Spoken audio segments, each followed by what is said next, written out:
Hello students, ఈరోజు మనము BA sociology UG second year third semester course సామాజిక సమస్యలు విధానాలు అభివృద్ధి అనేటువంటి కోర్సు నుంచి యూనిట్ 5లో భాగంగా దివ్యాంగుల జాతీయ విధానం గురించి మనం చర్చించుకుంటా ఉన్నాం. ముఖ్యంగా దివ్యాంగుల జాతీయ విధానము 2006 మొట్టమొదటిగా దివ్యాంగులు అంటే ఏదైతే దివ్యాంగులు ఉన్నారో దివ్యాంగులకు మొట్టమొదటిసారిగా 2006లో కొన్ని జాతీయ అంటే కొంత విధానాలు తీసుకురావడం జరిగింది. ముఖ్యంగా దివ్యాంగుల జాతీయ విధానము 2006 గురించి మనం చెప్పుకున్నట్టయితే భారత ప్రభుత్వము 2006 ఫిబ్రవరిలో ఈ దివ్యాంగుల జాతీయ విధానాన్ని ప్రవేశపెట్టిందని చెప్పుకోవచ్చు. ముఖ్యంగా ఈ విధానం యొక్క ప్రధానంగా దివ్యాంగులకు సమానమైనటువంటి అవకాశాలు కల్పించడము, వారి హక్కులను రక్షించడంలో సమాజంలో ఒక గౌరవప్రదమైనటువంటి స్థానం కల్పించడం లక్ష్యంగా ఈ యొక్క జాతీయ విధానం రూపొందించబడ్డది. ఈ విధానం యొక్క ప్రధాన ఉద్దేశం ఏంటంటే ఈ జాతీయ విధానము దివ్యాంగులకు దేశంలోని విలువైన మానవ వనరులుగా గుర్తించింది. వారు సమాజంలో పూర్తి స్థాయిలో పాల్గొనడానికి అవసరమైనటువంటి వాతావరణాన్ని సృష్టించడము దీని యొక్క ముఖ్య లక్షణము. ముఖ్యంగా దివ్యాంగులు కూడా ఇతరుల మాదిరిగానే విద్య, ఉపాధి, ఆరోగ్యము, సామాజిక భద్రత వంటి అన్ని హక్కులను పొందాలనేటువంటి భావనతో ఈ విధానం రూపొందించబడ్డది. అంటే ఎక్కడైతే దివ్యాంగన్స్ ఉంటారో వాళ్ళు అందరితో సమానంగా మిగతా వ్యక్తులతో పాటుగా విద్యలో కానీ, లేదంటే ఉద్యోగాలలో కానీ, లేదంటే ఆరోగ్యపరంగా కానీ అన్నిట్లలో సమానంగా ఉండడమే వారికి సామాజిక భద్రత కల్పించడం అనేటువంటి ఒక అన్ని హక్కులను పొందాలనేటువంటి భావనతో ఈ దివ్యాంగుల యొక్క జాతీయ విధానం 2006 రూపొందించడం జరిగింది. దీని ద్వారా ఏంటి అంటే ఎక్కడైతే ఆ దివ్యాంగుల లోపల ఉండేటువంటి అశక్తతలు నిరోధించడంలో చాలా సందర్భాల్లో అశక్తతలను ముందుగానే నిరోధించవచ్చు. అందుకే ఆ ప్రభుత్వము అవగాహన కార్యక్రమాలు అంటే మీరు దేంట్లో కూడా తగ్గిపోలేరు, అంటే తగ్గలేరు, మిగతా వ్యక్తులతో కూడా మీరు సరి అయిన పోటీలో ఉండగలరు అనేటువంటి ఒక అవగాహన కార్యక్రమాలు, ఆరోగ్య పరీక్షలు, లేదంటే వ్యాధి నిరోధక చర్యలు చేపట్టాలని నిర్ణయించింది. ముఖ్యంగా పిల్లల్లో వచ్చేటువంటి ఏదైతే వైకల్యాలను ముందుగానే గుర్తించి చికిత్స అందించడంపై ఈ యొక్క దివ్యాంగుల జాతీయ విధానం 2006 దృష్టి సారించిందని చెప్పుకోవచ్చు మనము. అదేవిధంగా పునరావాస కార్యక్రమాలు దివ్యాంగుల కోసము ఒక 3 భాగాలుగా విభజించడం జరిగింది. అంటే దివ్యాంగులకు అందించేటువంటి ఏదైతే కార్యక్రమాలు ఉన్నాయో వాటికి పునరావాసం అంటే వాళ్ళకు పునరావాసాన్ని కల్పించడం కోసం ఒక 3 భాగాలు. మొదటిది ఏంటంటే భౌతికపరమైనటువంటి పునరావాసం.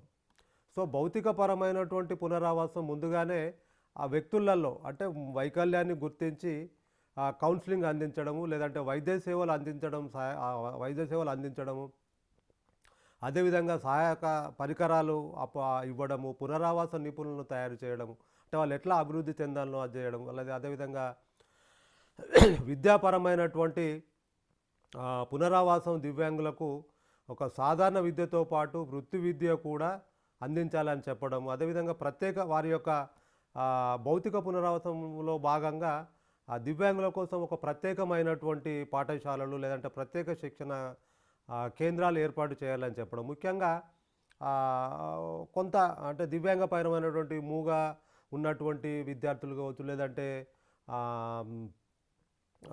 ఇంకా అంటే ఏదైతే ఒక స్పెసిఫిక్ ఉన్నటువంటి ప్రత్యేకమైనటువంటి అంగవైకల్యం కలిగినటువంటి ఎవరైతే విద్యార్థులు ఉంటారో వాళ్ళను ఆయా రంగాలలో ఒక ఉన్నతులుగా తీర్చిదిద్దడానికి ప్రత్యేకమైనటువంటి కార్యక్రమాలను ఈ దివ్యాంగుల జాతీయ విధానం 2006 ద్వారా ఏర్పాటు చేయడం జరిగింది.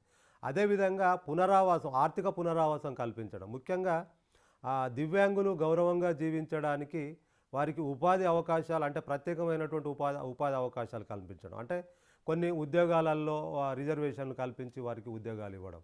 అదేవిధంగా స్వయం ఉపాధి ఉద్యోగ అవకాశాలు అంటే స్వయంగా కూడా వాళ్ళ అంటే కొంత ఉపాధిని ఏర్పాటు చేసుకోవడం కోసము ప్రత్యేకమైనటువంటి కొన్ని ఫెసిలిటీస్ కల్పించడం. అంటే వాళ్ళకు లోన్స్ ఇప్పించి ఏదైనా షాప్స్ పెట్టించుకోవడం కావచ్చు, లేదంటే ఇంకా మిగతా వాటిని అభివృద్ధిలో తీసుకురావడానికి ఓపెన్ చేసేటువంటి విషయాలలో కూడా ఆర్థికపరమైనటువంటి సహాయం వంటి చర్యలను తీసుకోవాలని చెప్పడం జరిగింది. అదేవిధంగా దివ్యాంగ మహిళల సంక్షేమం అంటే దివ్యాంగులలోనే మహిళల కోసం కూడా ఒక చర్యలు తీసుకోవడం జరిగింది. ముఖ్యంగా దివ్యాంగ మహిళల సంక్షేమం కోసము ఎక్కువగా ఈ దివ్యాంగ మహిళలు ఎక్కువగా వివక్షకు, హింసకు గురయ్యే అవకాశం ఉంటుంది కాబట్టి దాదాపుగా మనం చూస్తూ ఉంటాం. దివ్యాంగ మహిళలు అక్కడక్కడ రోజు పేపరు మనం పొద్దున్నే పేపర్ చదువుకునేటప్పుడు అంటే ఏదైతే డైలీ న్యూస్ పేపర్స్ ఉంటాయో లేదంటే మిగతా న్యూస్ ఛానల్స్ ఉన్నాయి అక్కడక్కడ చూస్తూ ఉంటాం. ఎక్కడో దగ్గర ఈ దివ్యాంగ మహిళలపై ఎక్కువ వివక్ష జరిగింది లేదంటే హింసకు గురైనారని చెప్తూ ఉంటాం. సో అటువంటి అవకాశం ఉంటుంది కాబట్టి వాళ్ళందరికీ కూడా ప్రత్యేకమైనటువంటి రక్షణ కల్పించాలనేది ఇది చెప్తూ ఉంటుంది. అంతేకాకుండా ఒక ప్రత్యేకమైనటువంటి విద్య, ఉపాధి అవకాశాలు ఇవ్వాలి. అదేవిధంగా ఎక్కడైతే నిరాశ్రయ మహిళలకు పునరావాస సేవలు అందించాలనేది ఈ ఈ యొక్క దీని యొక్క ఉద్దేశం.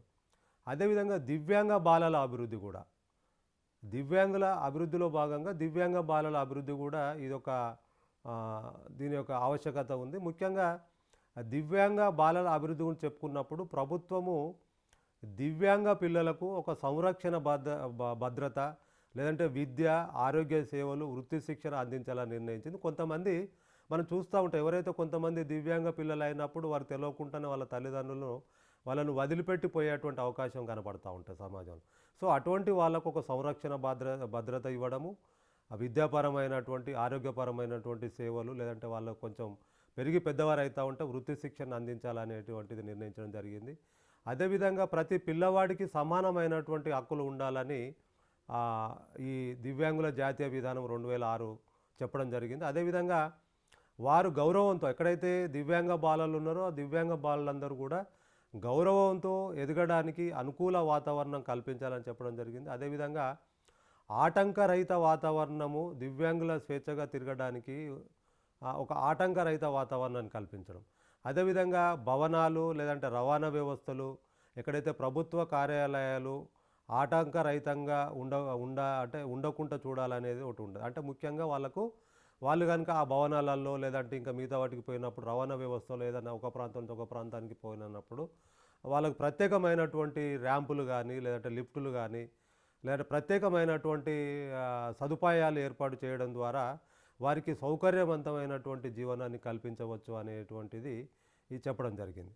అదేవిధంగా ఆసక్తత ధృవపత్రాలు కూడా, అంటే దివ్యాంగులకు త్వరగా ఒక పారదర్శకంగా ఆసక్తత సర్టిఫికెట్లు ఇవ్వడానికి ప్రభుత్వము మార్గదర్శకాలు రూపొందించడం జరిగింది. ఈ సర్టిఫికెట్ల ద్వారా వారు ప్రభుత్వ పథకాల ప్రయోజనాలు పొందగలుగుతారు. ఎక్కడైతే వాళ్ళు దివ్యాంగులు ఉంటారో వాళ్ళు ఆ ప్రత్యేకమైనటువంటి సర్టిఫికెట్స్ కనుక వాళ్ళు తీసుకున్నట్టయితే ఉంటే వాళ్ళకు ఉన్నటువంటి డిజేబిలిటీ పర్సంటేజ్ని బట్టి వాళ్ళకు ఉద్యోగాలలో కానీ లేదంటే మిగతా కొన్ని విషయాలలో ఎక్కువ పర్సంటేజ్ ఇచ్చి తీసుకోవడానికి అది ఉపయోగపడుతూ ఉంటుంది. అంతేకాకుండా సామాజిక భద్రతను కూడా అందించడం. ముఖ్యంగా సామాజిక భద్రత అంటే దాదాపుగా దివ్యాంగులకు సాధారణమైనటువంటి వ్యక్తుల కంటే అదనపు ఖర్చులు కొంత ఎక్కువ ఉంటాయి కాబట్టి అందువల్ల వారికి ప్రత్యేకమైనటువంటి కొన్ని పన్ను రాయితీలు కల్పించడం, లేదంటే నిరుద్యోగ భృతి ఇవ్వడము, లేదంటే వైద్య సహాయం చేయడము, లేదంటే వాళ్ళు చేస్తున్నటువంటి ప్రయాణాలలో ఎక్కడన్నా కొంత రాయితీలు అందించడం, ఇటువంటివి కనుక చేసేటైతే ఉంటే వారి యొక్క అభివృద్ధికి మనం తోడ్పడతామని చెప్పుకోవచ్చు. అదేవిధంగా ప్రభుత్వేతర సంస్థల పాత్ర, అంటే ఎవరైతే వీళ్ళ పట్ల ఉంటారో ఎక్కడైతే ఎన్జిఓస్ అంటూ ఉంటాం కదా, ఆ ఎన్జిఓలు కూడా దివ్యాంగుల సేవలో ముఖ్యమైనటువంటి పాత్ర పోషించాలనేటువంటిది ఈ మనకి జాతీయ విధానం యొక్క దివ్యాంగుల జాతీయ విధానం యొక్క అవసరం కూడా 2006 ప్రకారం.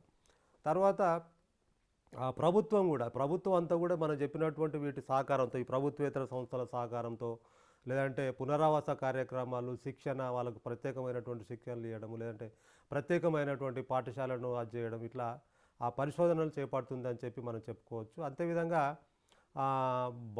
దివ్యాంగ బాలల అభివృద్ధి కోసం కూడా పరిశోధన మరియు సమాచార సేకరణ చేసుకొని దివ్యాంగుల పరిస్థితులను తెలుసుకోవడానికి ప్రభుత్వం సమాచారాన్ని అంతా కూడా సేకరిస్తూ ఉంటుంది. వారి జీవన నాణ్యత మెరుగుపరచడానికి చాలా ప్రాంతాల్లో కూడా అక్కడక్కడ పరిశోధనలు నిర్వహిస్తూ ఉన్నది. ముఖ్యంగా ఆటలు, వినోదము లేదంటే సాంస్కృతిక జీవితాన్ని వాళ్ళ లోపల పెంపొందించడానికి దివ్యాంగులకు కూడా ఆటలు లేదంటే వినోద సాంస్కృతిక కార్యక్రమాలు అందుబాటులోకి ఉండాలి. ఇది వారి ఆత్మవిశ్వాసాన్ని పెంచుతుందని చెప్పుకో. దానికి అనుగుణంగానే మనకు ప్రత్యేకంగా మిగతా వారి ఆటలతో పాటుగా దివ్యాంగులకు కూడా ప్రత్యేకమైనటువంటి ఆటలు కానీ సాంస్కృతిక కార్యక్రమాలు కానీ చేపట్టడం జరుగుతుంది. ఇట్లా మొత్తంగా కనుక మనం చూసినట్టయితే ఉంటే దివ్యాంగుల జాతీయ విధానము 2006 దివ్యాంగుల జీవితాల్లో ఒక సమానత్వాన్ని లేదంటే గౌరవం, వారి లోపల స్వావలంబన తీసుకురావడానికి రూపొందించబడినదిగా మనం చెప్పుకోవచ్చు. ఈ విధానం ద్వారా ప్రభుత్వము ఆ దివ్యాంగులను ఒక సమాజంలో భాగస్వాములుగా గుర్తించిందని చెప్పుకోవచ్చు. ముఖ్యంగా సమాజం కూడా వారికి సహకరించి వివక్ష లేకుండా అందరికీ సమాన అవకాశాలు కల్పించాలని చెప్పి మనం చెప్పుకుంటూ ఉంటాం. కల్పించాలి. Thank you.